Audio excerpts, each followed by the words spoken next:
So algorithms are often represented as black boxes, the workings of which are either obscured by proprietary or institutional interests, or because of a lack of technical education and know-how. And while these two reasons, and I think some of this is going to echo what we talked about this morning, and also right this minute, while these two reasons can certainly be substantiated, I would like to suggest that we take the transformations within the machine learning field seriously, and therefore more critically, so as to consider a third and thornier reason as to why algorithms remain so difficult to apprehend. And when I'm talking about algorithms here, I mean machine learning algorithms. That's what I'm specifically focused on. So when we focus on and when we study the normativity of machines and technical processes, it is obviously essential to focus on the way they were designed, to unveil the social decisions, preferences, and norms that were programmed into them. But I contend that we probably miss something perhaps just as essential by ignoring that which is not directly linked to human normativity. That is to say, what I call the marginal intractability of machine behaviors. That is to say, those behaviors that do not obey human command, that do not respond to the logic of programming. So the question I would like to start by asking in a sort of genealogical vein is, what happens when we read the history of a field with behavior in the forefront? And maybe you would ask, why is this question important when trying to consider the politics of machine learning algorithms? When trying to establish, it seems, when I've gone over this, the literature and the history of machine learning, whether a machine is intelligent or is capable of learning or adaptation, behavior is often invoked as a determining criteria, even though it is rarely given a clear definition or conceptualization. The real question then is, how does framing machines behaviorally affect the politics of the relationships we have with them? And behavior here seems to be sort of a nomad, a wanderer, that carries stories, values, and tools with it wherever it goes, wherever it is hosted, however it is employed. So I would like to lay out two different but complementary types of behavior so as to better understand the political implications of such a genealogy and perhaps point to a few critical prospects. So the first phase can be traced back. So I'm going to take us, well, sort of sounds a little peremptory like that, but I'm going to try to take us sort of up to the threshold of where we are in a more contemporary phase. So I'm not going to talk really about machine learning today, but more about what would be a genealogy of machine learning. So the first phase can be traced back to the late 18th and early 19th century. And one way to represent it would be to personify it by the mathematician and engineer Charles Babbage and his calculating machines, or as he called them, engines. And the algorithmic behavior isn't fully thematized or elicited in this period, but it's a useful staging ground, I think, to understand their future developments. The Babbagean project can best be understood as a kind of operational analytics, in which a given process is broken down into step-by-step operations, which can then be mechanized and recomposed under the gaze of a supervising analyst.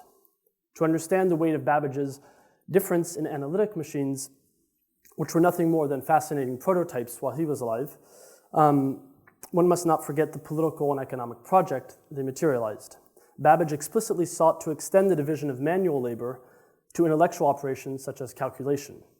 He was inspired by the works of Gaspard de Prony, who had been commissioned by the French revolutionary government to divide the work of tabulating astronomical tables, which were subject to high rates of human error or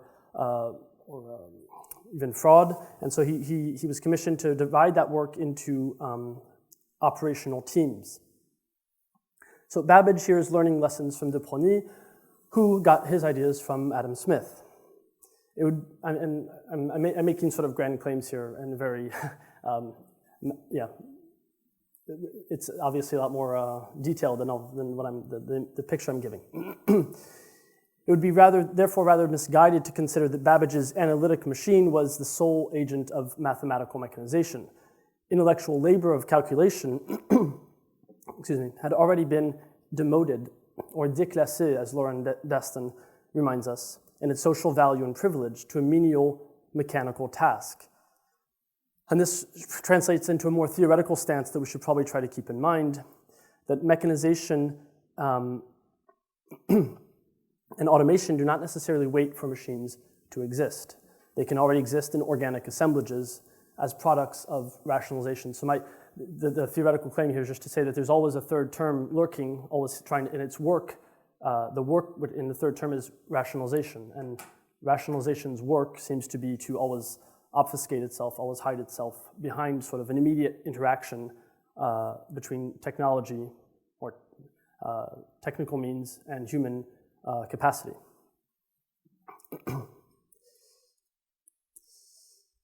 The novelty of Babbage's engines was that they introduced a programmable function. They were generic and unproductive if they were not programmed by an intelligent agent. So the machines in and of themselves were never claimed to be intelligent. The machine could replace the menial work of human computers, but it could have no claim to intelligence in doing so, precisely because the menial work of human computers was not intelligent. Programming a machine was analog to telling a worker what to do. The execution of a function, in both senses of the term mathematical and operational, rested on the same mechanical laws of physics. And this first analytical and deterministic understanding of algorithms can be qualified as mechanical and fits well with the classical representations of Newtonian physics. A second significant phase, and I'm sort of leaping all over the place here, I think if there are any historians in the room, they'll probably be cringing, but a second significant phase in framing behavior algorithmically, and thereby attributing also behaviors to algorithms, can be found among the cybernetic bursts of post-World War II. It is at this point that behavior becomes an overt, albeit problematic question of inquiry and study. In very general terms, cybernetics is going to black box behavior. That is to say that it is going to treat it as something that needs to be engaged with performatively, but also to use it as a placeholder for framing complex, intractable systems. As behavior is more and more indexed to statistical and probabilistic laws of thermodynamics and quantum physics in the cybernetic approach, it becomes indeterminate and thus subject to predictions, feedback, errors, corrections, control.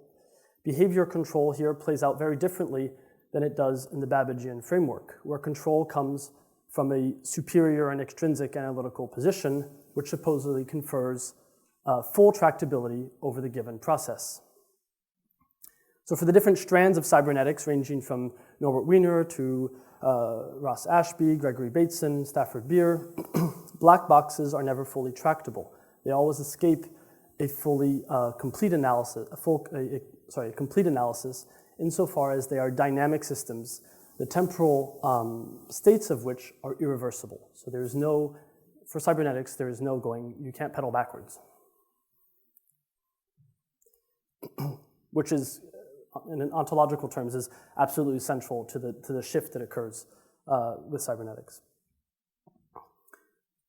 So cybernetic moment is thus going to introduce the idea that behavior is not fully qualifiable. It is, as Andrew Pickering puts it, ontologically promiscuous, and is therefore going to wander from one disputed cohabitation to another. And throughout World War II and the Cold War, cybernetics will develop a series of uneasy, albeit intimate relationships with operations research on the one hand and behavioral psychology on the other. And I would like to give a richer illustration of this sort of hybridization of knowledge and practices between different domains by focusing on a specific case, the Perceptron machine learning algorithm.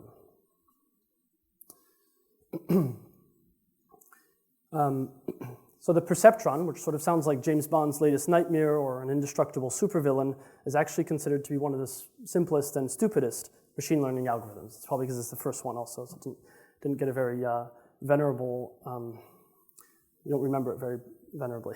In 1962, the American psychologist Frank Rosenblatt published Principles of Neurodynamics, Perceptrons, and the Theory of Brain Mechanisms. So keep in mind that he's a experimental and clinical psychologist working on machine behaviors. The avowed project was nothing less than to develop a comprehensive theory of the brain's learning processes. Rosenblatt's intent was not to create an artificial intelligence, but to model biological intelligence of organisms in the form of electrical logical circuits. And he insisted on the S of perceptrons because he wasn't trying to replicate a superintelligence of the brain, but he was, by insisting on the plural, he was insisting that they were individual machines So there could be many perceptrons working together, built to implement or to embody, so to speak, a specific algorithm. And the first of such machines was the Mark I perceptron, which was connected to a camera that produced a 400 pixel image thanks to 20 by 20 cadmium sulfide photocells. And at this historical phase of computer science, and this is where the hybridization is sort of an example of that hybridization, though, because program writing at this historical stage of computer science is obviously still inseparable from machine building and engineering, and so we're still in that vein that comes out of the Babbagean project of the analytic machine. We're conceiving an algorithm is building a machine.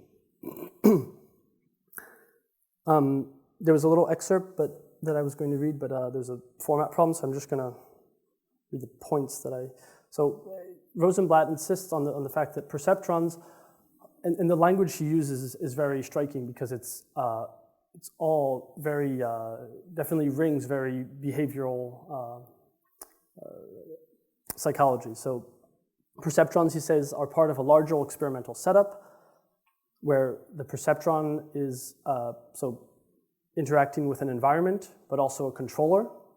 Perceptrons are generally studied as statistical classes and not as individuals. So he's not interested in the workings of one perceptron, but in perceptrons as they constitute a statistical class and that they produce patterns of behavior on a higher level of analysis. And while perceptrons have a shared heritage with neural nets and other brain models, they differ from their cousins or their nephews by their degree of behavioral indeterminacy throughout their learning process. So he insists that the perceptron can manifest certain patterns of adaptation and learning that the McCulloch and Pitts neural nets could not. So we can see here how Rosenblatt constructs his creature both rhetorically and epistemologically, simultaneously playing off and transfusing different heritages. Much of the applied and fundamental research on machine learning in the 50s and 60s rested heavily upon, all the while extending and deepening the groundbreaking contributions of McCulloch and Pitts in the 40s. In this regard, Rosenblatt's research is a direct descendant of the McCulloch-Pitts. How much time do I have left?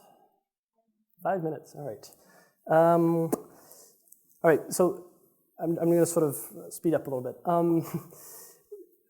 Rosenblatt's main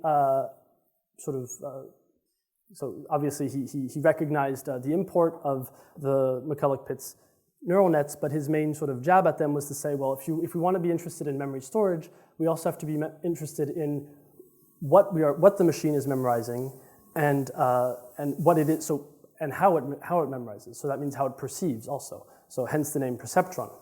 And his sort of main jab at the McCulloch-Pitts net was that they couldn't learn anything because they couldn't change their structure. They were set. They were still heavily, almost completely determinate. And so, in other words, it was time for neural networks to become adaptive or perish. And Rosenblatt called for what he called a genotypic approach, where it wasn't so much the component properties that needed to be specified, but rather the statistical laws of a class of systems that was relevant, and not the logical functions of each individual neuron. And so he's going to say the genotypic approach begins with a set of rules for generating a class of physical systems and then attempts to analyze their performance under characteristic experimental conditions to determine their common functional properties. So in a way, function is something that comes after analysis and it isn't posited before. And again, there's I'm going to skip parts here, but so he's sort of materializing and mechanizing also the inductive process. And there's a whole team of them, and at the same sort of period, Hayek and others who are working on the same sort of ideas. Machine learning behaviors in this case are induced, reinforced, and convergent. And this is where the language of behavioral science obviously becomes very relevant. And as a subfield of artificial intelligence, machine learning was born sort of from a monstrous fusion of computer science and behavioral psychology and psychiatry.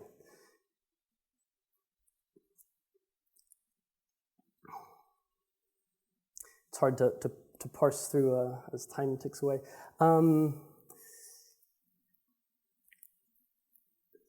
So behavior for the machine learning engineers of this time is first and foremost the observable and measurable changes in a network of neurons.